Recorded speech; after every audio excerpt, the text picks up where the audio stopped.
Hello, guys. Welcome back to the RCBian Chelsea Fan TV. I hope you all are doing well. Well, I don't know if you guys checked out my recent video. Yes, it was a Euro 2020 preview, and it is a season of Euros, summer after all, right?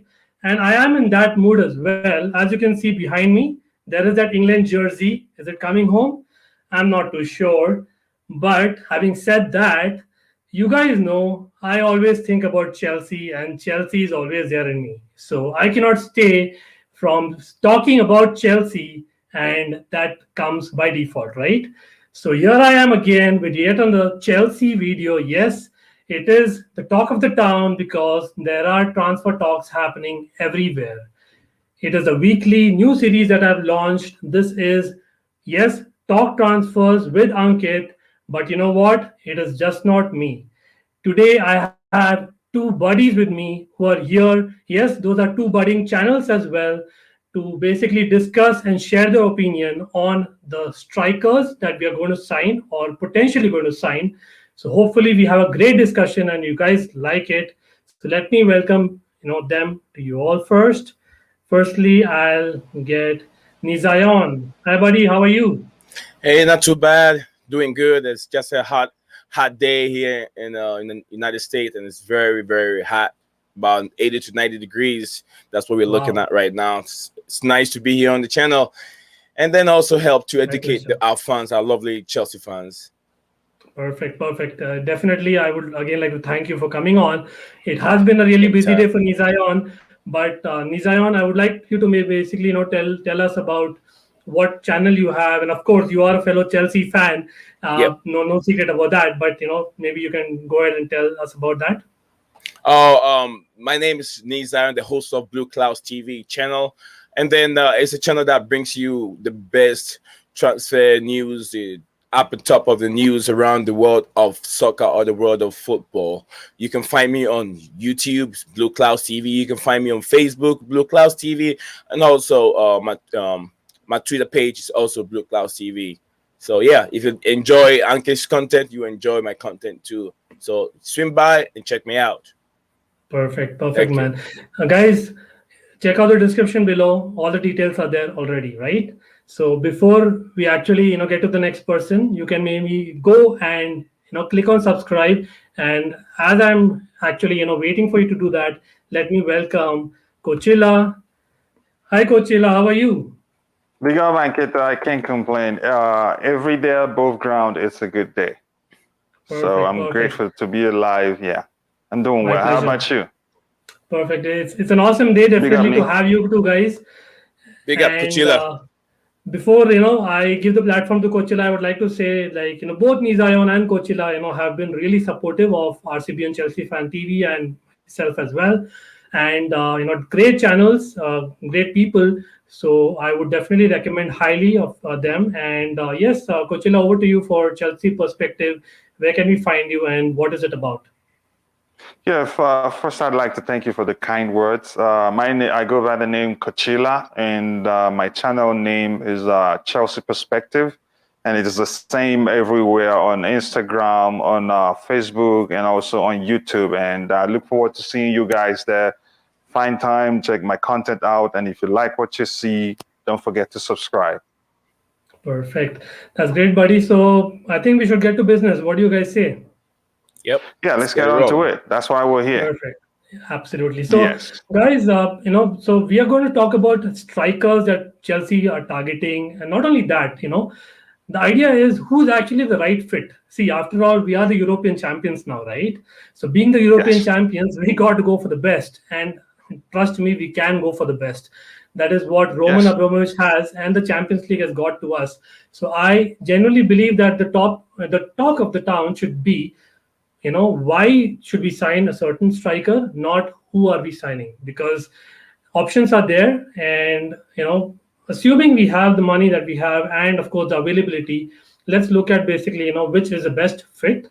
Considering that, so I am wanting to have three categories of discussions here. The first category would be, should we target a striker who's actually in the prime of his career, right? Someone who's actually been there, done that, and right now there to deliver. So, that is something that, I'm really looking forward to discuss. So you will be looking at two strikers here that will be, portraying. Maybe you guys have more options. I don't know. Comment below. But firstly, let's take a look at the two strikers that we're talking about, right?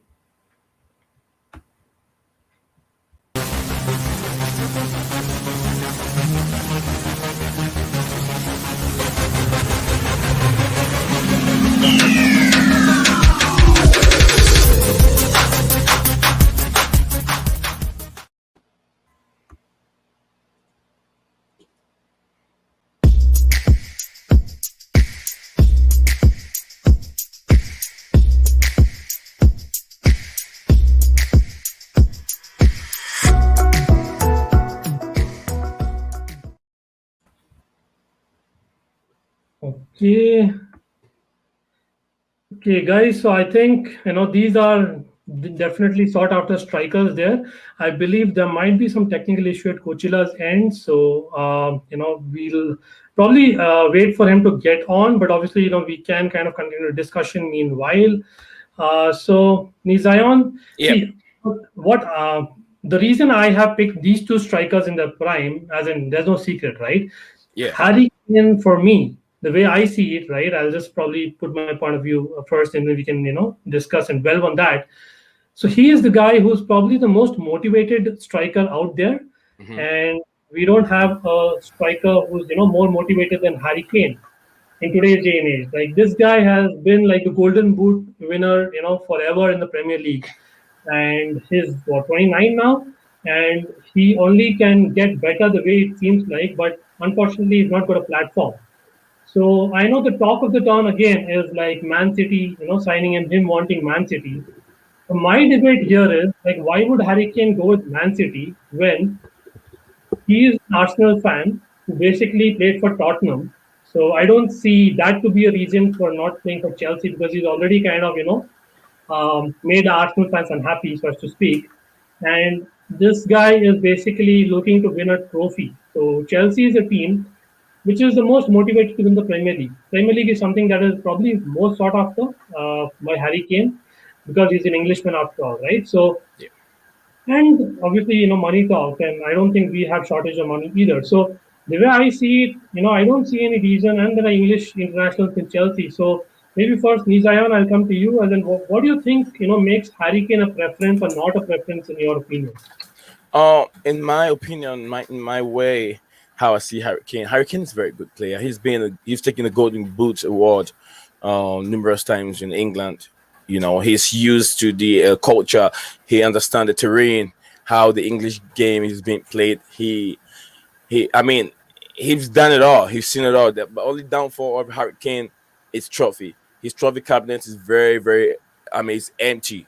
The only thing you can see, the Audi Cup, which who no one cares about. Audi Cup is a competition that even they've hosted many times that they themselves couldn't even win it. I think they've won it one time, but who cares about Audi Cup? Audi Cup. How many teams in the world plays in an Audi Cup? Yeah, but the only downfall, also the second downfall with Harry Kane is Harry Kane is in his prime, and also he's aging. Harry Kane is aging. We've seen in the past 2 seasons that he struggled with lots of injuries. He barely played almost 32 games a season. Probably he'll take about half a season. But anytime this guy gets on the field, he still gets the golden boots. He can play half a season. I mean, halfway through the season, but he still makes that golden boots award for himself. He's so good in clinical, but we don't want that. You know, it's a player that we can. I mean, it's just like gambling. You don't know how it's going to pay off. But if you're talking about longevity and then sustainability in the club, something that can thrive and that can take the team in a long distance, then you'll be looking up to these players with younger age, because also there's a big rivalry between Tottenham Hotspurs and then Chelsea as of now. I mean, I'll say 20 years ago, it wasn't like that. It was between Tottenham Hotspurs and Arsenal. But now the rivalry has drawn close to Chelsea more than it used to be with Arsenal. Now, Daniel Levy is a guy that would never and ever sell to Chelsea. Concerning what the relationship with players that were going to Chelsea. I mean, we're going to Tottenham Hotspurs that have turned around and come to Chelsea. One example, like William. William was, let's say, he was at Tottenham about to sign. Within 12 hours' time, he was at Chelsea signing for Chelsea. That alone brings some heartbroken or pain in the fans of Tottenham Hotspur. That wasn't the already fractured relationship between Chelsea and Tottenham. Yeah, go ahead, bro. Right. I didn't mean to cut you off. Yeah.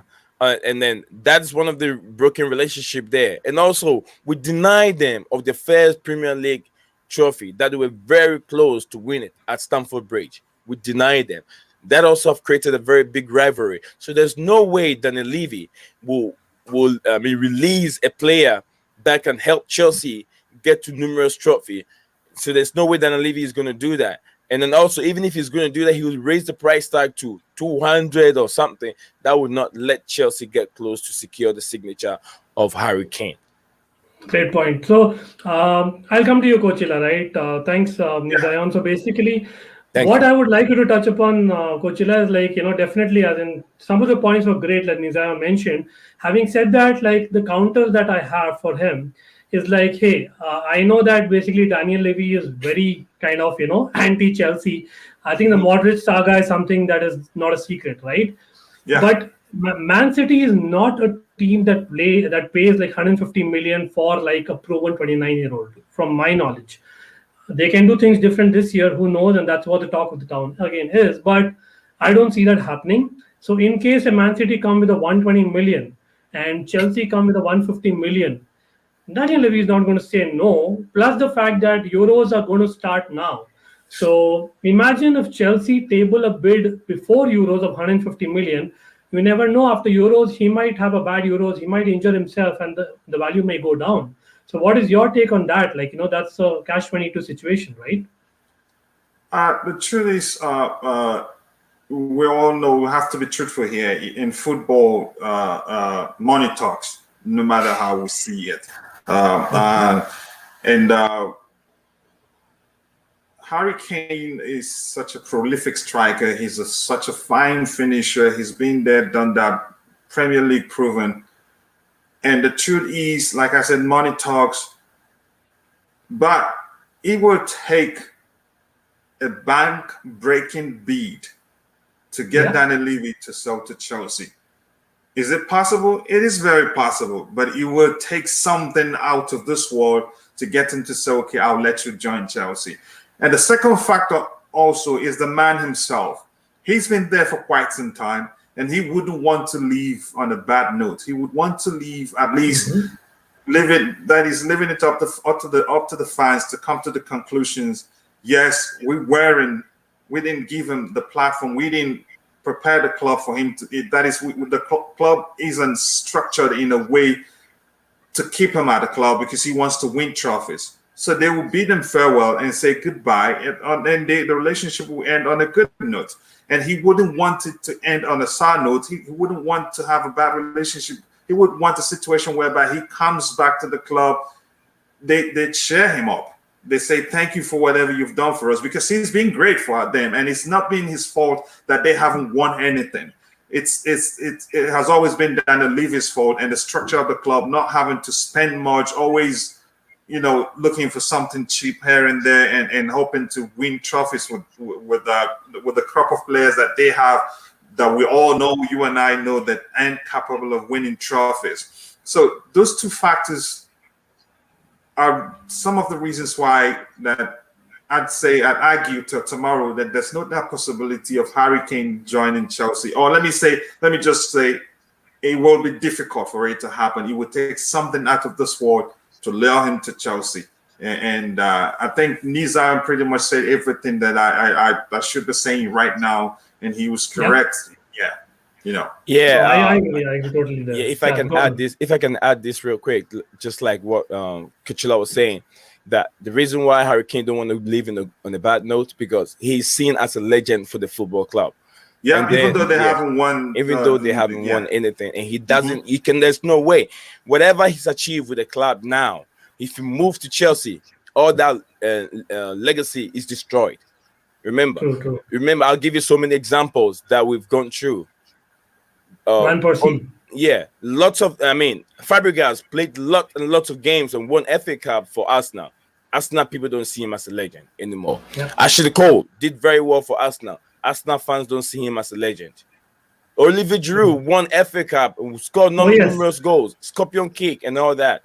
Arsenal fans don't see him as a legend anymore. So those people all are now Chelsea legends. So that's what's happening with Harry Kane. Even though in the case of Fabregas, he went to Barcelona before he came to Chelsea. But for the fact that he joined a rival London club, that is huge. That is big. It doesn't matter. Had he gone to Manchester United, it would have been slightly taken, you know, it would have been slightly different. Yeah, but for the fact he joined, the fact that he joined Chelsea, it is very, very bad for them. That ruined whatever legacy, although it's on record, but to the fans, they're done with him. He ruined the whole thing. His legacy at Arsenal is finished the moment was all done the moment he joined Chelsea. No, it's interesting that you mentioned the Manchester United, right? So let's move on to basically Romelu Lukaku, right? Yes. Now, Lukaku is a very like kind of on the edge, the way I see it, because like this is someone who probably spent a couple of years in his, when he was a youngster in the academy, probably with us, went on loan. So he has that unfinished business, but at the same time, he was there for Manchester United, and I actually assessed him as been doing pretty well. Like he was underrated, in my opinion, for Manchester United. Yes, he did not turn up in every big game, but he was 26 at the time. Now he's what, 28, 29? Now under Conte in the last couple of years, he's really grown, matured as a player. And I know that he's gone on record saying that he doesn't want to leave Inter Milan and play under Inzaghi. But let's basically discuss about. Let's talk about basically if Inter Milan get the money, do you think basically Lukaku will be tempted and Inter Milan will be tempted? No, for Lukaku to come back to Chelsea.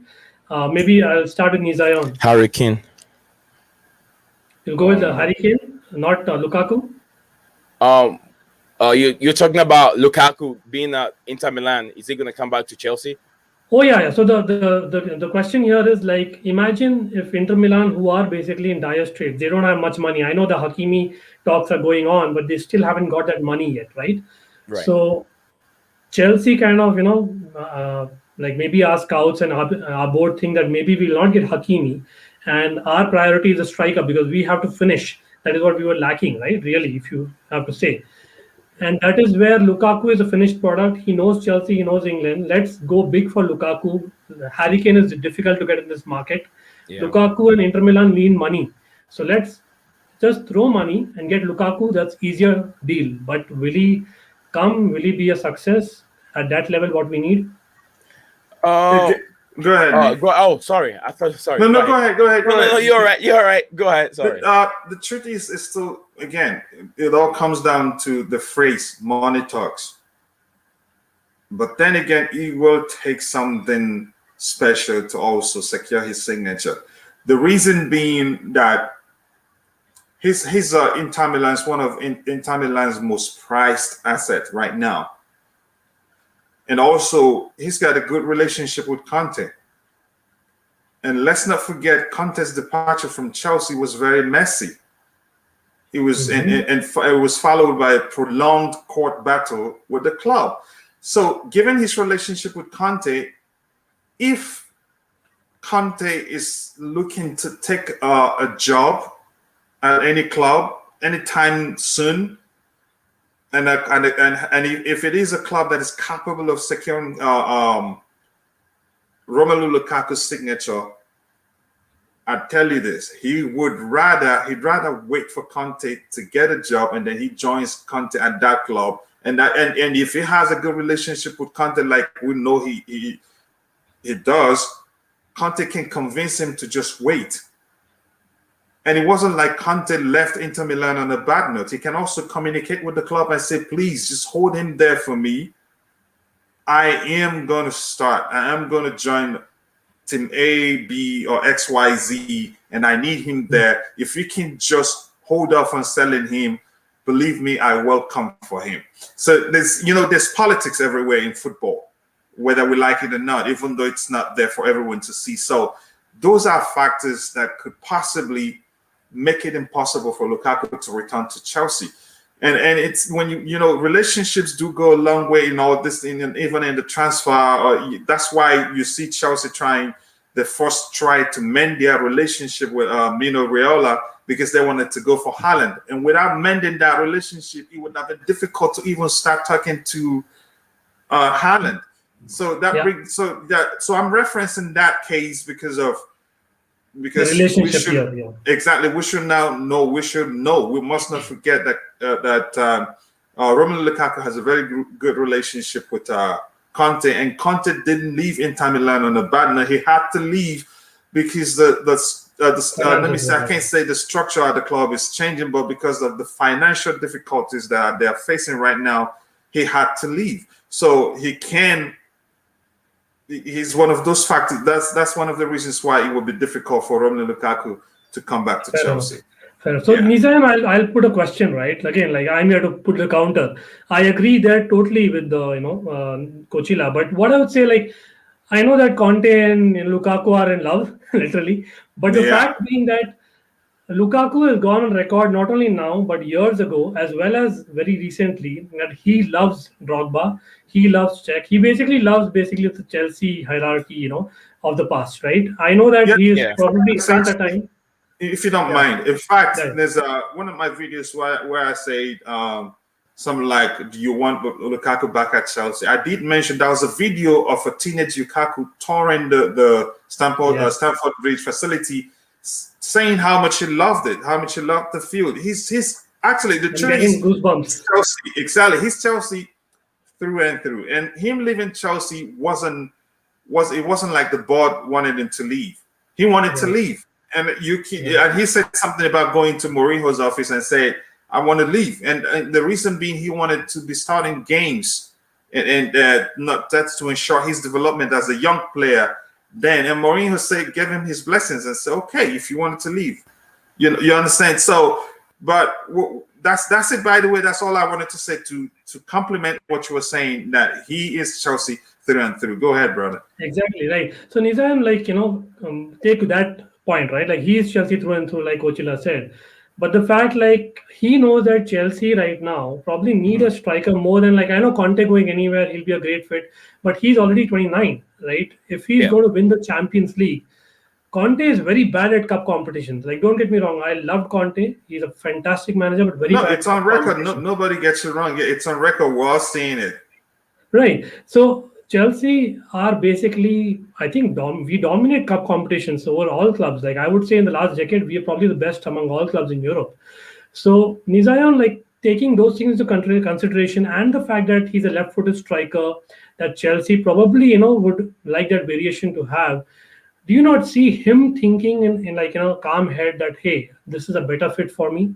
And, like, I just ask you to put simply, what is a better fit in that case? Because Lukaku brings the strength, the variation.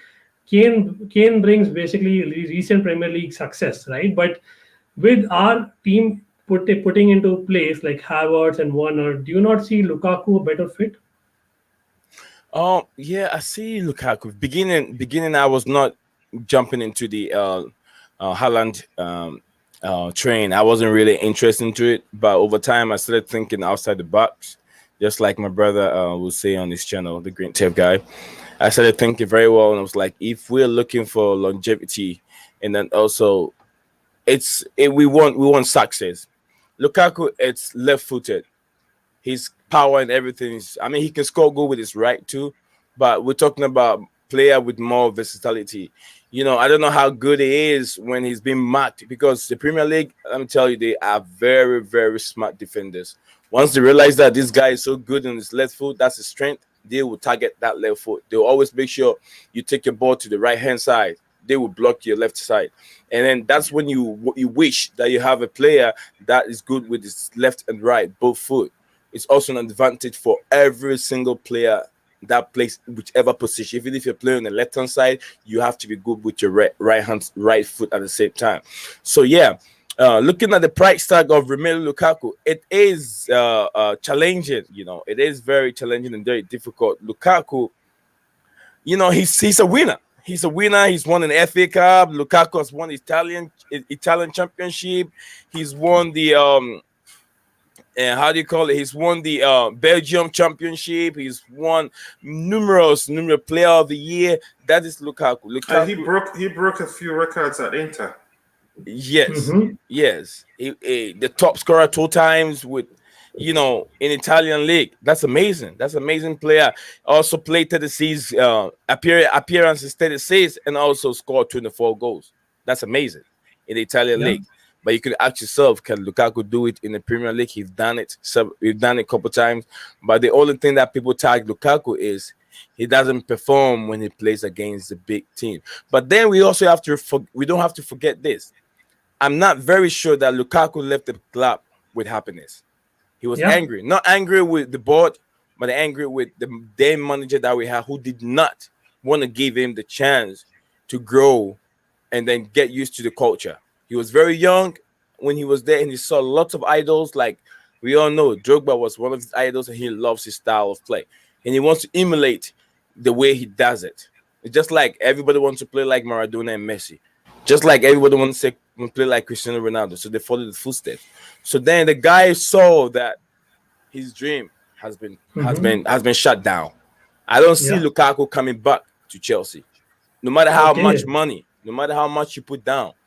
That he's angry, there's anger in him. He doesn't see anything as unfinished business. You guys, Chelsea, our club, did not give him the chance for this guy to be able to get himself there. Interesting. He won't come back.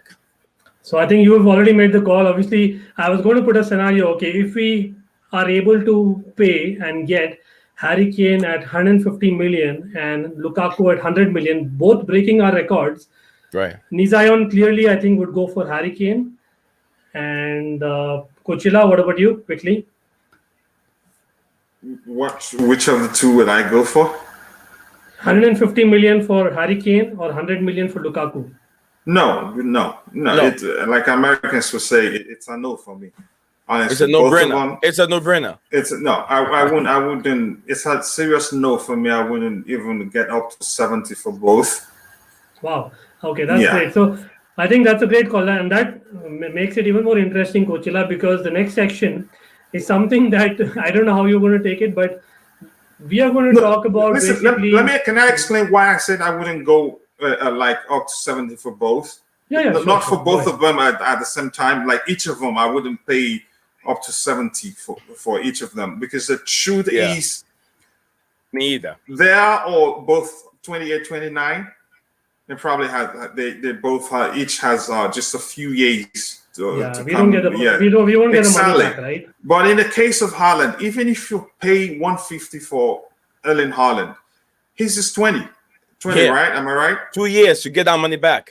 Exactly. And at 20, exactly. Even if he stays a few years at the club and decides that he wants to move on, he has a sell-on fee. The club should be able to get a sizable fee for his sale should they decide to sell him, because he will still be young. Even for 4 years, he'll still be 24.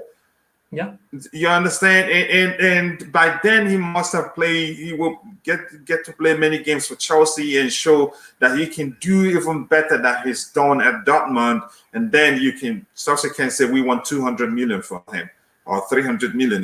Because the truth is the player values are out of this world right now.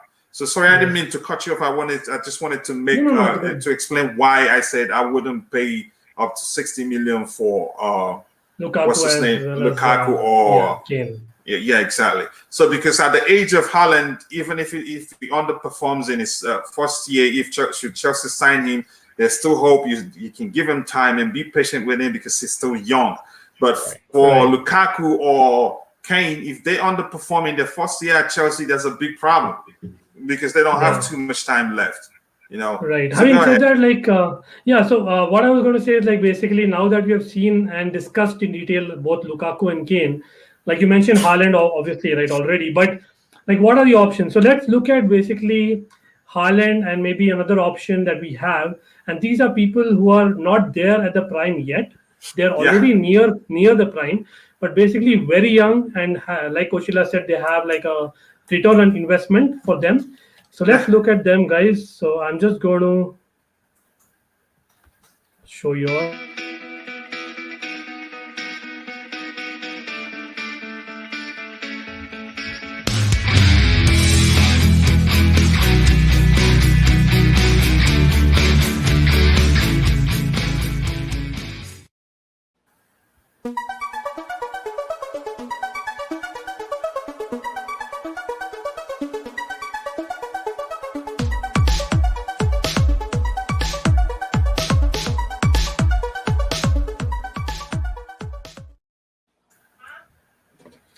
Okay, so these are our two options. We already spoke about Haaland. I know that is basically real hot news right now, right? The rumor is, as the Norwegian journalist, the next player, has told that we are potentially considering a Haaland swoop, and he is interested. Yeah. But just today, guys, there is, like, I don't know how considerable this is, but there is some news today that Haaland is probably not going to be sold by Dortmund. They are looking at him basically staying there for another year and then maybe moving on next year because of the Sancho deal which is happening, and them not wanting to miss out on Europe the following year. I know that it's their basically wish and money talks, but that is where the alternative comes in. I'm sure, like, Coachila, knowing you will be interested in this conversation. What about Lautaro Martinez? Like, Lautaro Martinez, like, I'll tell you what I feel, right?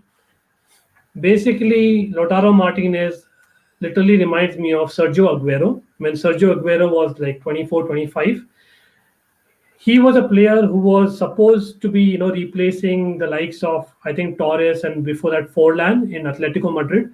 He didn't live up to those expectations in Atletico Madrid. He was great. Technically, he was brilliant. But in terms of numbers, people said that because he at the time he was Maradona's son-in-law, he's preferred. And Chelsea were hesitant. And by the time Chelsea could really think about bidding for him, that's when Man City bid, and we lost that. And we all know what happened after that, right? So Lautaro Martinez is literally, he's an Argentine. He is in that, portion of his career.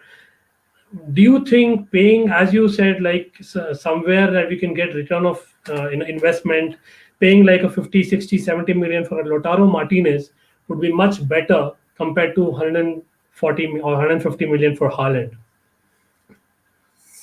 Lautaro Martinez, I'm looking at his record right now. He's got 17 goals in 38 matches. He completed 377 passes, 97 ball recovery. I think he's more of a midfielder or a winger to me, if you ask me. A second striker, really. A second striker or something like that. So I don't think it fits the profile of what we're looking right now. Because I've had a few arguments with people, but I can't say it was intentional, but I was just having a conversation to present content to my followers from different perspectives, so I have to be objective.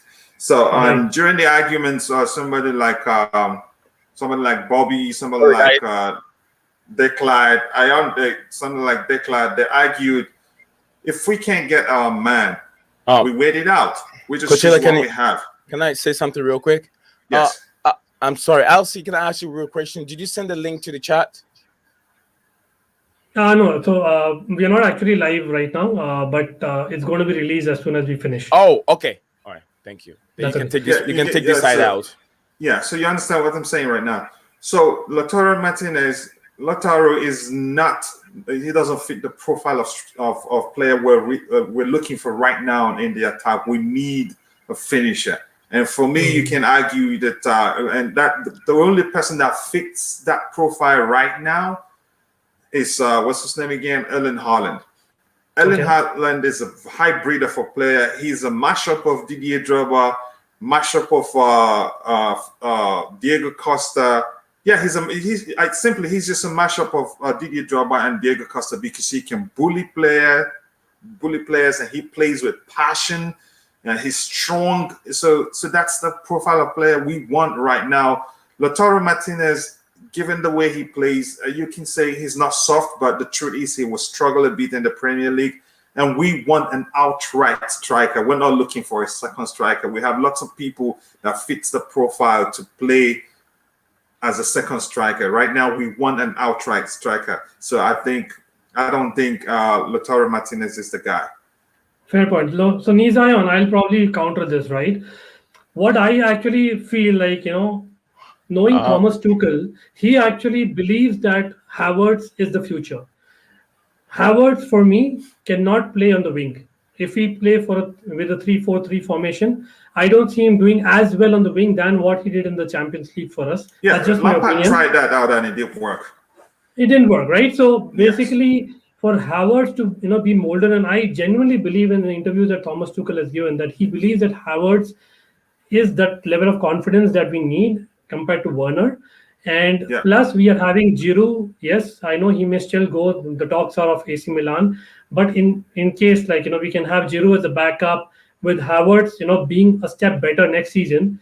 In my opinion, in that sake, we don't need like a tall, striker. Really, we probably need more a second striker than Lautaro Martinez kind of brings to the table. And I'll tell you one more fact, like Nizan, what I think. Like basically, yes, this guy hasn't kind of performed at that level yet, but like imagine Lautaro Martinez coming off like the bench for about 20 minutes, and we're playing two up top. Like he probably is better. And in case Haaland comes, we don't want to get in a situation of a Werner again, especially after paying 150 million. Like, are you willing to take that risk, Nii Zion? What is your opinion? Well, I follow Chelsea for quite some time now, and then anytime Chelsea plays, anytime they have their main target, they also have a second target which is much close to the main target. We've seen that from the time of Tour de Flo and then Dennis Wise. We remember Hasselbank was right there. He has Johnson and Hasselbank was superb actually. Yeah, those two players were equal. They were all on the same standard. So, and also having a second striker which is so close to our first target wouldn't be that bad. But then looking at the style of Lautaro Martinez, Lautaro plays just like the way Timo Werner is playing now. He holds on to the ball, runs to the ball, and take players on. The only thing that Timo Werner doesn't do very well, he can't take players on. He always drift to this left-hand side and turn around and give a pass and then run. So what I'll say is, it won't be that bad if Chelsea can also spend the cash, spread the money, and have a Lautaro Martinez in addition to our team, since we want a prolific striker. But then we can't do that right now because we've already extended the contract of Olivier Giroud. So that is a no-brainer. We cannot bring Lautaro Martinez. It looks like, you must remember, it looks like Giroud was probably still leave. I think that was a strategy to be able to sell him more. Exactly. Bigger, So, and I heard that he's already agreed terms with AC Milan. So you know who Marina is. Yeah, go ahead, bro. I didn't mean to cut you off. Yeah, that's okay. So you continue. Yeah, go ahead, bro. Yeah. So I was saying, if the board knows much better than Nii Zion. I'm just someone that reads and also just behind the scene, listen to some of the behind the scene, but I'm not really there to see what the board is all doing. If indeed they're gonna let Olivier Giroud go, if they want to let Olivier Giroud go, then I'm all for it. Boom, Lautaro Martinez, Erling Haaland, damn. But look, if you're gonna have Lautaro Martinez and we're playing the 3-back. It's going to be a very big problem, because then where do we fit Kai Havertz? That's the where do you fit Kai Havertz? Because Lautaro Martinez, he plays in number 10 position. Just like what we have right now, we have Mason Mount doing that job. So then where do we put, what do we do? Because when you take Mason Mount out, we have equal players that are going to come in and fill that position that we already know. Right. You get what I'm saying? No, I agree. I totally agree. Will Lautaro Martinez be comfortable sitting on the bench for many games? I don't know. It's a very difficult question. He's 23, I think I get you. We get your. I understand your argument is as a substitute signing, should the club fail to sign Erling Haaland, And Yes. Nii and I are making the same argument that we already have players in the team who are capable of fulfilling the second striker role, because that's where Lautaro Martinez does very well. So Lautaro coming to Chelsea as an all-and-out striker, it doesn't make sense. So he is to me, I'd argue some people will have him if you play him as a false nine, because he's good on the ball, he can pass the ball very well, he's got good vision too. And that's what Coachila, that's what what's his name does. Kai Havertz does the same thing. Does it. That's our argument. Yeah, we're arguing the same thing. So we have quite a lot of players, even Pulisic also. He can do the job. Ziyech, they all can fulfill the role of a second striker or a number 10, and they can do it quite well. So I don't think Lautaro is a good substitute for an all-out striker such as Erling Haaland. So that's my argument, and that my brother here argued the same thing. Yeah, so great points, guys. So I think it's very clear in this section. You guys are clearly, I think inclined towards Haaland. I think if you ask me as a neutral, I would go with Haaland as well, for sure. Like, there are no two ways about it. But I don't know, guys. I think you guys would like to comment below. What I would like to ask you is, like, one of the reasons why Lautaro Martinez and Lukaku were kind of linked with us is because of, I think, the system that we play. Now, Inter Milan have been playing three at the back for quite a while, and the fact that we are linked with Hakimi so strongly. So these are link-ups and basically things which fit in well. So do you guys think these are good enough to at least consider them as backup if you don't get Haaland, or they are still not value for money? So yeah, let's move on to the next section, guys.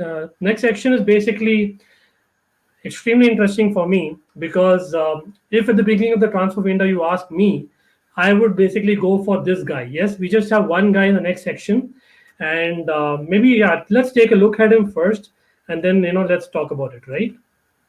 So here you go.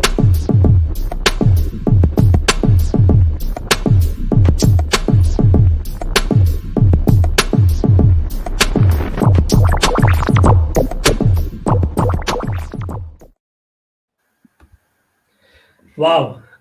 I think the stats speak for themselves. This guy is clearly the rival to N'Golo Conte, and after scoring 48 goals in 40 games, he's still only the rival. He's not the favorite. That maybe is the Bundesliga talking to you. I don't know. But for me, yes, he's 33. This is a guy still at his prime, in my opinion. He has basically, 2 to 3 years left in him. There was talk that he didn't want England, but just today, guys, again, I don't know if it's really true, but Simon Phillips has quoted this, that Lewandowski has an offer of Chelsea on his table. Now, after hearing this, I personally would go for Lewandowski without a shadow of a doubt, because his cost will be lesser compared to Kane's, Lukaku's, and Haaland. And at this point in time, he's probably better. So I'll start with Nii Zion. Nii Zion, what do you think about Lewandowski? Yeah, Lewandowski. You look, my brother. Lewandowski guy is just something that clickbait, my brother. It's just a clickbait. Yeah. Lewandowski is not moving an inch from the Bundesliga. He's going to finish his career in the Bundesliga. 33 years. 33 years want him bring it to the Premier League and come and suffer. With that pace, the strength, man, he's getting older. He's not younger. If you're getting old, you don't want to come to the difficult league. But when he was in his prime as young, he didn't even fancy the Premier League. He fancied the Bundesliga. So I don't think that thing is just a false news, man. It's just putting something out there for people to click, man.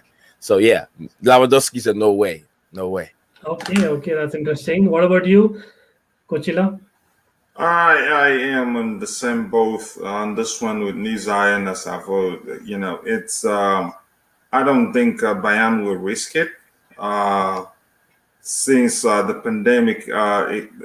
Things has been pretty difficult for the German clubs, most especially the big six in the Premier League don't have that much issue, especially Chelsea, because the owner of Chelsea made quite a lot of money during the pandemic. Bayern wouldn't risk it. In these days, 33 is young in football. that's the likes of Olivier Giroud and Abramovich. Yeah, Drogba did exactly. brilliant at 33. Yeah, exactly. So they've all proven that these days, because there are so many ways to manage your health, so you can even last long.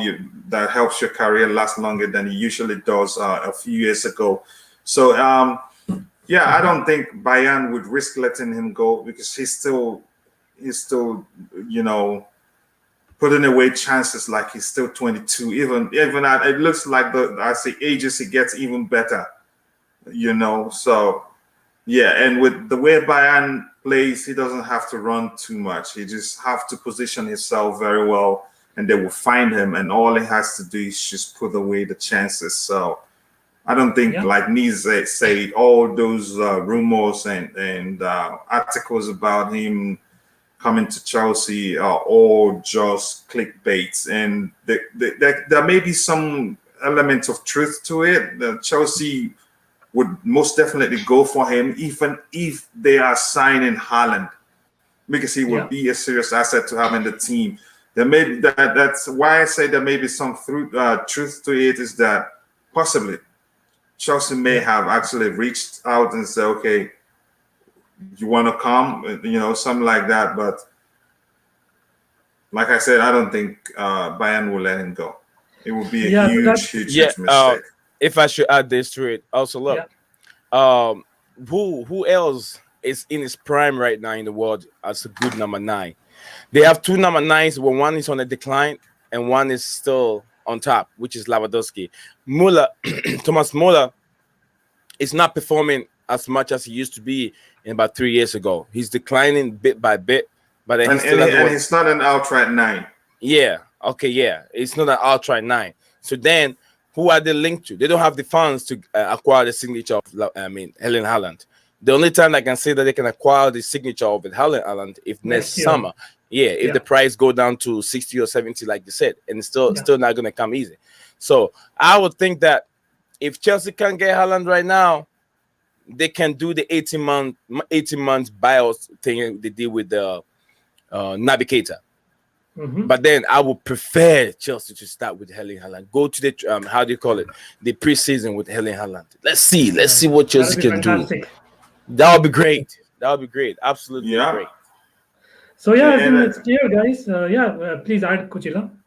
Yeah, go ahead. No, I was just gonna say, and I'm not really concerned about the price tag, because the truth is, we know how Marina Granovskaya, how she operates. It probably get them to reduce the price even significantly, and she will get the deal done at a price that most people will go, wow, how did she do it? As usual, she's, I believe she'd do it again, and hopefully Dortmund will be willing to sell. That's the only option, what I believe will be the only stumbling block. If they're willing to sell, Marina can negotiate a better deal for Chelsea.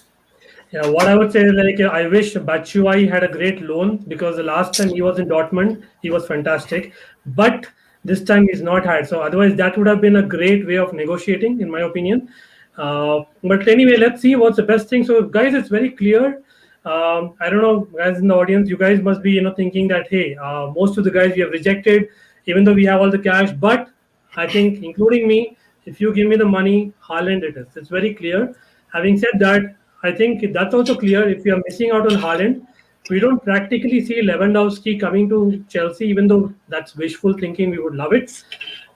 So I assume, Coachila and Nii Zion, that you guys think that it's rather better we keep the team together and basically build the team that we have. Maybe even give Broja a chance as a third striker. That's probably a backup option if Havertz is to play our number 9. So I think it's a great discussion.